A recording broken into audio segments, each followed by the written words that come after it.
संत शिरोमणि आचार्य गुरुवर श्री विद्यासागर जी महाराज की जय। और हम योग प्रणेता पूज्य गुरुवर श्री प्रणम्य सागर जी महाराज की जय। ओम अरहम नमः। श्री तत्वाद सूत्र के शंका समाधान सत्र में आप सभी का स्वागत है। आज पूज्य श्री के द्वारा आपकी की गई शंकाओं का समाधान किया जाएगा।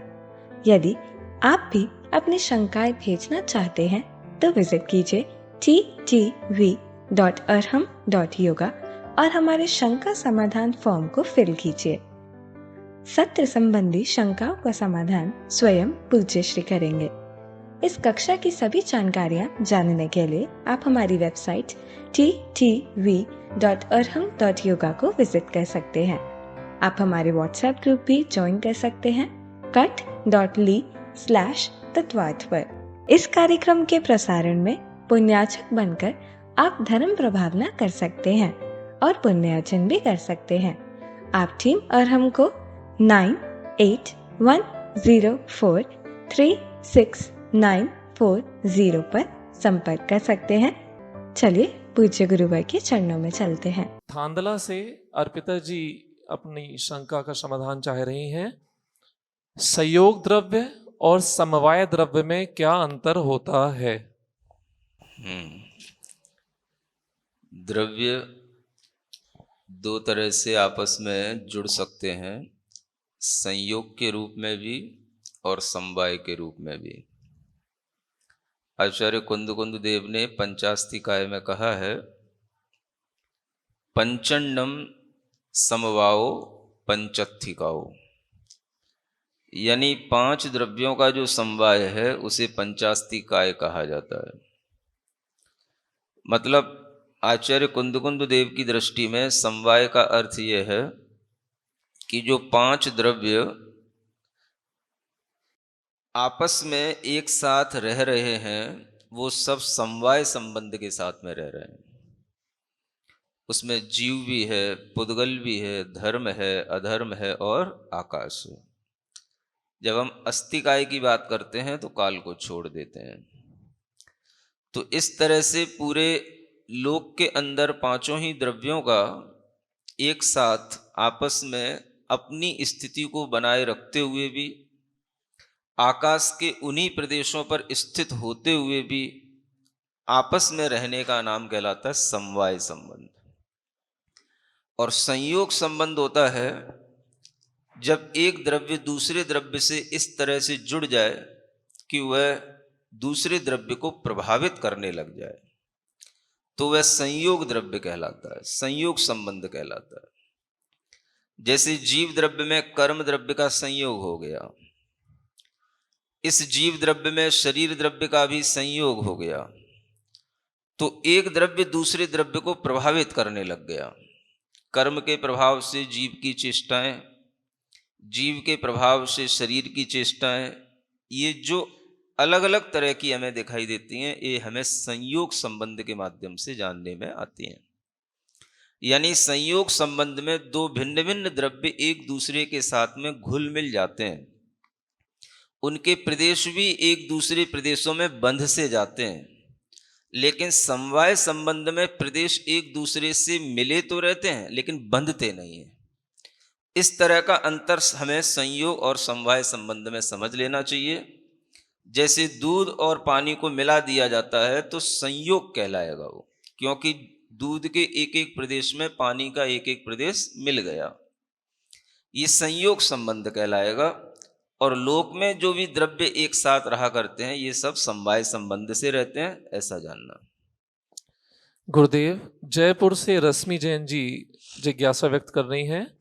मेरे बेटे ने मुझसे ये प्रश्न किया कि अभी तो पंचम काल चल रहा है और हमारे पास तो धर्म है तथा पूजने के लिए भगवान भी हैं, परंतु फिर छठा काल आएगा और छठे काल में तो धर्म नष्ट हो चुका होगा, फिर वापस छठा काल होते हुए पंचम काल आएगा, परंतु जब छठे काल में ही धर्म होगा ही नहीं तो फिर पंचम काल में मनुष्य किसकी पूजा करेगा तथा उसका लक्ष्य क्या होगा?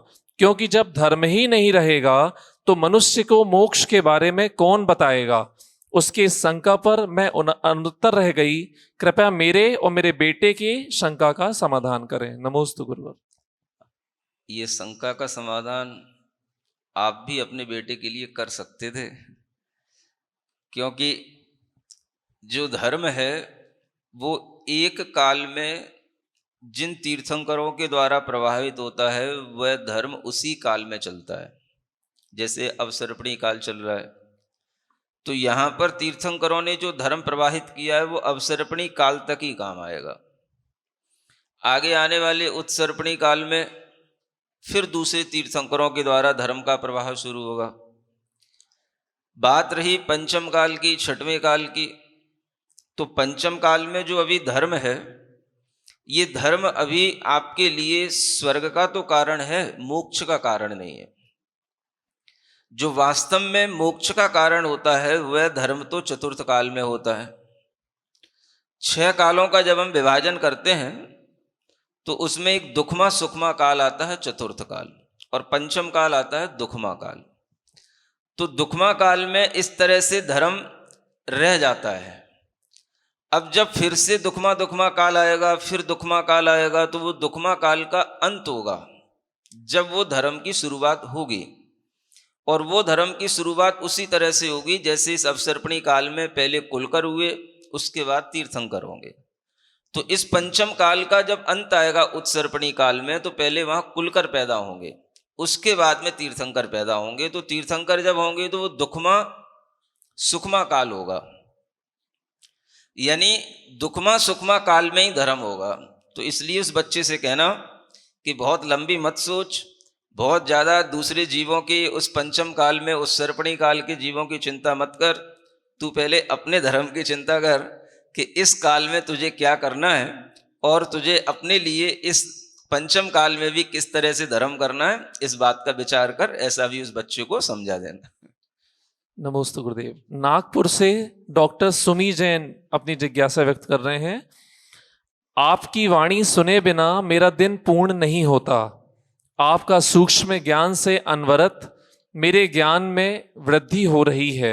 महाराज श्री, मेरी शंका यह है कि हम अध्यात्म के माध्यम से स्वयं को समझा लेते हैं, पर जो अपना होता है और उसकी गलत सोच लगातार हमें दुखी कर रही है और उसके दुख से भी हम दुखी हो रहे हैं। तो उस समय बहुत कसाई होती है और उस क्षण बहुत सारे बंध बंधते ही हैं। उस स्थिति में हम स्वयं को और दूसरे को किस तरह समझाएं? अगर आप ये बोलें कि फिर सब समय पर छोड़ देना चाहिए, पर मैं ध्यान और प्रभु भक्ति से खुद को संभालती हूं, पर अगले ही पल फिर आहत हो जाती हूं।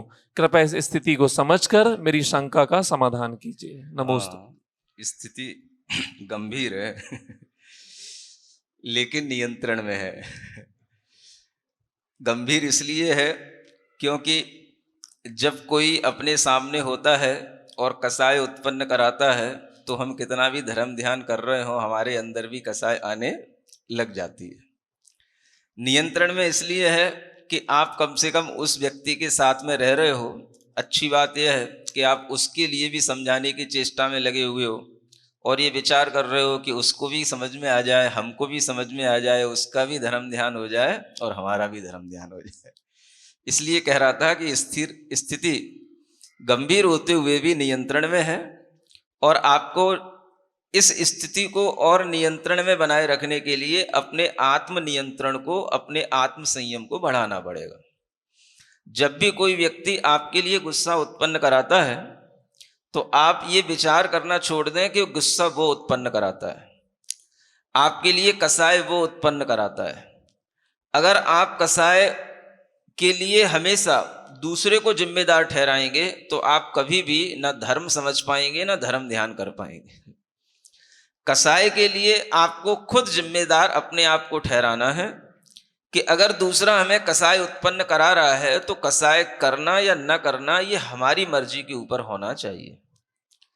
इसके लिए आपको समय पर भी नहीं छोड़ना है। जिस समय पर आपको कसाय उत्पन्न होती है उस समय पर आपको बड़े शांत भावों के साथ में विचार करना है कि पहले हम अपने लिए कसाय उत्पन्न ना करें, ये अपने अंदर एक आत्म नियंत्रण बना लें। तब हम दूसरे के अंदर कसाय ना हो इस बात की चिंता करें। पहले हमें अपने के बारे में सोचना है। स्वयं को अगर हम अपनी आप की कसायों से बचा सके और सामने वाला कसाय कर भी रहा है और फिर भी हम उसके लिए शांत बैठे रह सके, ये सोच करके कि हमारे कुछ प्रतिकूल कर्मों का उदय है जिसके कारण से हमें किसी की सुननी पड़ती है, ऐसा विचार करके अगर आप अपनी कसायों को शांत रखते हैं तो भविष्य में मौका वो आ सकता है जब आप दूसरे के लिए भी कोई शांति का वातावरण निर्मित कर सकते हैं। तो आपको यही पुरुषार्थ करना है और इसी तरह से आपको अपनी स्थिति को नियंत्रण में बनाए रखना है। नमोस्तु गुरुदेव। गुरुदेव, गांधीनगर से सरिता जी पूछ रही हैं, नमोस्तु गुरुदेव, घर गृहस्थी में रहते हुए ज्ञाता दृष्टा कैसे बने रहें? अब मुश्किल होता है, घर गृहस्थी में रहते हुए ज्ञाता दृष्टा कैसे बने रहोगे? सामने मान लो भोजन रखा है और कुत्ता आ गया और आपकी थाली में ही अगर मुंह मारने लग जाएगा तो ज्ञाता दृष्टा कैसे बने रह जाओगे? तो घर गृहस्थी में ज्ञाता दृष्टा नहीं बना जाता। ज्ञाता दृष्टा बनने का हमारा स्वभाव है, ऐसा श्रद्धान किया जाता है। और अगर बना जाता है तो तब बना जाता है जब हमारे अंदर ये भाव आ जाए कि अब कुछ भी हो जाए, जो मिटे सो मिटता रहे, जो जाए सो जाता रहे, चोर है चोरी करे तो करता रहे, हमारा इससे कोई लेना देना नहीं है। यानी जिस चीज का हमने त्याग कर दिया हो, जिस चीज के प्रति हमारा मूर्छा का त्याग हो गया हो, उस चीज के प्रति हम ज्ञाता दृष्टा बन सकते हैं। तो ज्ञाता दृष्टा वही बन सकता है जिसका पर द्रव्य से कोई ममत्व का भाव ना हो।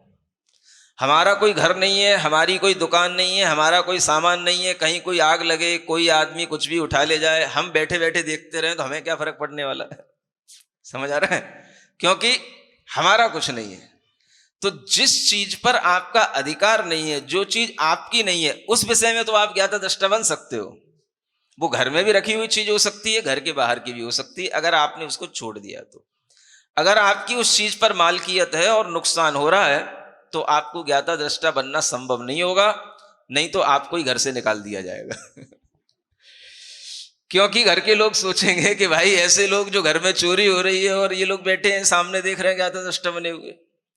तो इस तरीके का भाव नहीं कहा गया। गृहस्थों के लिए प्रतिकार करने के लिए भी आचार्यों ने कहा है, साधना करने का जब आपका समय निकले तब आप साधना करें, धर्म ध्यान करने का जब समय हो तो धर्म ध्यान करें, और जब गृहस्थी चलाने का समय हो तो गृहस्थी को गृहस्थी की ढंग से ही चलाएं। नमोस्तु गुरुदेव। गुवाहाटी आसाम से संतोष जी अपनी जिज्ञासा व्यक्त कर रहे हैं, ओम अरहम नमः का अर्थ बताएं गुरुदेव। इतना सुनने के बावजूद भी अर्थ भूल जाते हो। ओम तो आप जानते ही हैं, ओम के अंदर पंच परमेष्ठी की शक्तियां विद्यमान कही जाती हैं। और यूं कहें कि ओम भी जैसा मंत्र है, अरहम भी वैसा ही मंत्र है। क्योंकि अरहम में भी पंच परमेष्ठी बताए गए, ओम में भी पंच परमेष्ठी बताए गए। अरहम में भी द्वादशांग गर्भित है, ओम में भी द्वादशांग गर्भित है। ध्यान करने के लिए इन मंत्रों का अलग अलग उपयोग करने के लिए आचार्यों ने कहा। जब हम इन मंत्रों का उपयोग करते हैं तो उन मंत्रों में अगर हम मुख्यता गौणता की अपेक्षा से देखें तो ओम में पंच परमेष्ठी की मुख्यता है और अरहम में सिद्ध भगवंतों की मुख्यता है। तो जब हम ओम अरहम नमः कहते हैं तो एक तरह से हम इसमें एक तो हमारे लिए शक्ति होती है और एक होती है शुद्धि। इसका जो कॉम्बिनेशन है वो अपने आप में इस तरह से वैज्ञानिक बना हुआ है कि ओम में शक्ति है, ये शक्तिवाचक मंत्र है, और अरहम में शुद्धि है, प्योरिटी क्रिएट करता है अरहम। तो वह प्योरिटी के माध्यम से हमारी आत्मा में शुद्धि आती है और इस ओम के माध्यम से हमारी आत्मा में शक्ति आती है। शक्ति और शुद्धि जब ये दोनों नमः के माध्यम से मिल जाती हैं तब आत्मा को शांति की प्राप्ति होती है। कर्म से, दुख से, सबसे शांति मिलती है। यानी कि शक्ति और शुद्धि दोनों के मिलने से हमें शांति की उपलब्धि होती है, सुख की उपलब्धि होती है। यह इस ओम अरहम नमः का एक मनोवैज्ञानिक विश्लेषण है जिसे आप याद रखना। नमोस्तु गुरुदेव।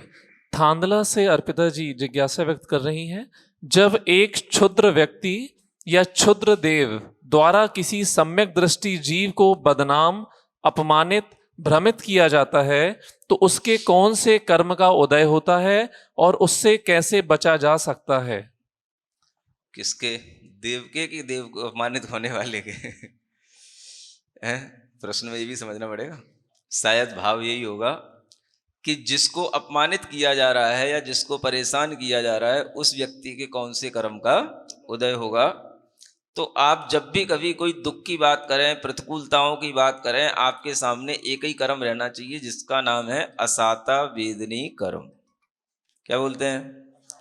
हाँ, हमें सब कुछ अच्छा मिला और उसके बावजूद भी हमें अगर किन्हीं कारणों से दुख मिलता है तो ये असाता वेदनी कर्म हमारे लिए तरह तरह की प्रतिकूलताएं लाता है, चाहे वो मनुष्यों के द्वारा लाए चाहे देवों के द्वारा लाए। तो ये असाता वेदनी कर्म के उदय से इस तरह से हमें दुख मिलता है, कष्ट मिलता है। कर्म का अगर हमें स्वभाव समझना है तो इसी तरह से जानना। नमोस्तु गुरुदेव। विदिशा से रुचि जी अपनी जिज्ञासा व्यक्त कर रही हैं, महाराज श्री, जो 5000 वर्ष पुरानी चट्टानें, शिलालेख जो मिलते हैं उन पर चित्र या लिखावट किसी चित्रकार के द्वारा बनाया जाता है या देवताओं के द्वारा बनाया और लिखा जाता है? कृपया समाधान कीजिए। चाहे वो 5000 वर्ष पुरानी चीजें हों चाहे 5 लाख वर्ष पुरानी चीजें हों, जो भी चीजें हमें वर्तमान में मिलेंगी, उपलब्ध होती हैं किसी भी तरह की चट्टानों में या किसी भी तरह की सभ्यताओं में, जैसे कि मोहनजोदड़ो की सभ्यता, हड़प्पा की सभ्यता, कोई भी हमें कुछ भी अंकन लिखा हुआ मिलता है, लिपि लिखी हुई मिलती है, ये सब मनुष्य कृत ही होती है। देवताओं को यहाँ लिखने का कोई शौक नहीं होता और देवता अपनी लिखी हुई कृति को ऐसे धूल दूसरित नहीं होने देते, मिट्टी में नहीं मिलने देते हैं। तो देव लोग इस तरह से कहीं नहीं लिखते हैं। जो भी हमें पुरानी चीजें लिखी मिलती हैं सब मनुष्यों के ही द्वारा निर्मित होती हैं और उन्हीं के द्वारा उन पर लेखांकन होता है। इस तरह से हम ध्यान में रखें। नमोस्तु गुरुदेव। तेंदुखेड़ा से विनीता जी की जिज्ञासा है, पूज्य गुरुदेव, 3 दंड किसे कहते हैं? हाँ, मन, वचन और काय, इनकी दुष्ट प्रवृत्तियों का नाम ही 3 दंड कहलाता है। यानी जब मन, वचन, काय दुराचरण के साथ में, दुष्ट प्रवृत्तियों के साथ में प्रवृत्त होते हैं तो इसी को दंड कहा जाता है, क्योंकि ये आत्मा में पाप बंध के कारण होते हैं। नमोस्तु गुरुदेव। पटना बिहार से सरला जी की जिज्ञासा है, गुरुदेव, 11वें और 12वें गुणस्थान में ईर्यापथ आश्रव होता है तो 13वें और 14वें में कौन सा आश्रव होता है? आपने प्रश्न भी थोड़ा सा ठीक से नहीं रखा। 13वें और 14वें में कौन सा आश्रव होता है? आपको ज्ञान में रहना चाहिए, पता होना चाहिए कि आश्रव का संबंध योग से है। किससे है?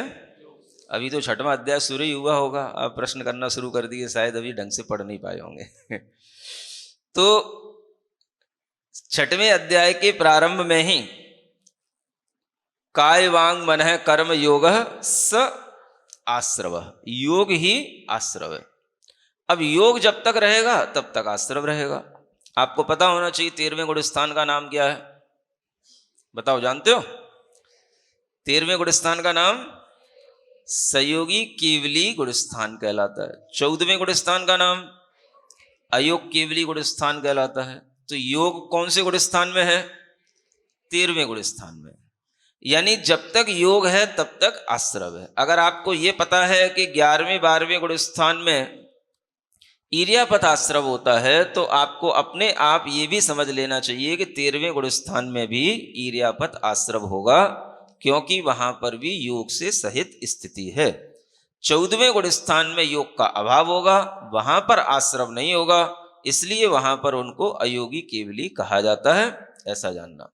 थांदला से अर्पिता जी की जिज्ञासा है, नमोस्तु गुरुदेव, अरिहंत भगवान की 4, 2 और 10 प्राण की विवेक्षा को कैसे समझें? पढ़े लिखे लोगों की बातें होने लगी हैं। अरिहंत भगवान के प्राण भी आप लोग गिनने लगे हो। अरिहंत भगवान में 2 प्राण भी होते हैं, 4 प्राण भी होते हैं और 10 प्राण भी होते हैं। कहीं पढ़ लिया होगा, सुन लिया होगा, लेकिन ऐसा भी मिलता है। जब 2 प्राण की बात आती है तो द्रव्य प्राण और भाव प्राण, इस अपेक्षा से कहते हैं तो हरिहंत भगवान के 2 प्राण कहे जाते हैं। जब 4 प्राण की बात आती है तो अरिहंत भगवान के 4 प्राणों में एक आयु प्राण, श्वासोच्छ्वास प्राण, मनोबल प्राण और वचन और कौन सा, वचन बल प्राण और काय बल प्राण, ऐसे 4 प्राण माने जाते हैं, है ना। अरिहंत भगवान के 4 प्राण कौन से हैं? आयु, श्वासोच्छ्वास, काय बल और वचन बल। अब जब 10 प्राण की बात आती है तो उसमें जो भी 5 इंद्रियां हैं, सारी की सारी इंद्रिय प्राणों को भी वहां पर ग्रहण किया जाता है। अब चूंकि वहां पर इंद्रियां भावेंद्रियों की अपेक्षा से नहीं बची, क्योंकि क्षयोपशम ज्ञान का अभाव हो गया, लेकिन इंद्रियों का सद्भाव तो है, द्रव्येंद्रियां तो हैं। अगर हम पूछें कि अरिहंत भगवान कौन से इंद्रिय जीव हैं तो क्या बोलोगे? पंचेंद्रिय कहा जाएगा ना। अभी भी उनके पंचेंद्रिय नाम कर्म का उदय तो होता है। तो इस अपेक्षा से उनके 5 इंद्रियां हैं, 3 बल भी हैं, है ना, मन बल, वचन बल, काय बल। उस मन बल का भी सद्भाव माना जाता है। वो द्रव्य बल की अपेक्षा से भले ही हो, द्रव्य मनोवर्गणा की अपेक्षा से भले ही हो, लेकिन वह भी माना जाता है। तो एक विवक्षा से अगर हम ऐसा मान के चलते हैं, द्रव्य की अपेक्षा से भी उनके प्राणों की विवेचना करते हैं, तो उसमें 5 इंद्रियां भी आ जाती हैं, मनोबल भी आ जाता है। और इस तरीके से 5 और 1 6 ये हो गए, और बाकी के 4 तो हैं ही, आयु, श्वासोच्छ्वास, काय बल और वचन बल। इस तरह से उनमें 10 प्राण भी उनमें घटित हो जाते हैं। इसी विवक्षा को समझ करके हम कभी 2, 4 और 10 तीनों तरह के प्राणों को घटित कर सकते हैं। नमोस्तु गुरुदेव। फिरोजाबाद से शालिनी जी की जिज्ञासा है, गुरुदेव के चरणों में त्रयवार नमोस्तु। मेरी यह जिज्ञासा है कि हम अधिकतर सभी जगह मन वचन काय बोलते हैं, पर आचार्य श्री ने काय वचन मन कहा है प्रथम सूत्र में, तो इसकी व्याख्या कृपया बताएं। जब ये 6वां अध्याय प्रारंभ हुआ होगा तो उस समय इसकी व्याख्या हुई होगी, लेकिन हो सकता है कि जब आपका प्रश्न है उस प्रश्न के अनुसार व्याख्या ना हुई हो, या आपको अपने प्रश्न का समाधान ना मिला हो। जब आप बोलते हैं मन वचन काय, तो ये आपने इसलिए बोलना सीख लिया क्योंकि आप संगी हैं, पंचेंद्रिय हैं। आपको सब सुनना भी मन से होता है, बोलना भी मन से होता है। आपका सबसे पहले मन काम करता है। किसका? सभी संगी पंचेंद्रिय जीवों का सबसे पहले मन काम करता है। मन है तो वचन काय है, और मन नहीं है तो वचन काय भी नहीं है। किसके लिए? आप सभी लोगों के लिए, जो सुन रहे हैं उनके लिए, सुना रहे हैं उनके लिए। तो ये जो मन वचन काय बोलने में आता है, ये हम पंचेंद्रिय जीवों की अपेक्षा से है। कोई भी काम करते हैं भाई, मन वचन काय से करना, माने मन वचन काय की एकाग्रता की अपेक्षा से जब हम बात करते हैं तो मन वचन काय, मन पहले आता है, वचन बाद में आते हैं, काय बाद में आती है। जब एकाग्रता की बात होती है, क्योंकि एकाग्र सबसे पहले किसको करना है?